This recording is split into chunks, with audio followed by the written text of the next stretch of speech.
আমাদের একটি বিষয় মনে রাখতে হবে যে one of, no one, everyone, everybody, nobody এই ধরনের ইনডিফিনিট প্রোনাউনগুলো যদি কোনো সেন্টেন্সে অ্যান্টিসিডেন্ট হিসেবে ব্যবহার হয় তাহলে সবসময় সেগুলো সিঙ্গুলার পজিটিভ হিসেবে ব্যবহার করতে হবে।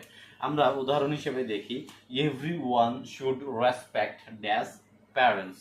তাহলে এই জায়গায় অবশ্যই আমাদের অ্যান্টিসিডেন্ট হিসেবে ব্যবহার করতে হবে, যেহেতু এভরি ওয়ান অ্যান্টিসিডেন্ট আছে এখানে এমন একটি পজিটিভ প্রোনাউন ব্যবহার করতে হবে যেটার অ্যান্টিসিডেন্ট হচ্ছে এভরি ওয়ান।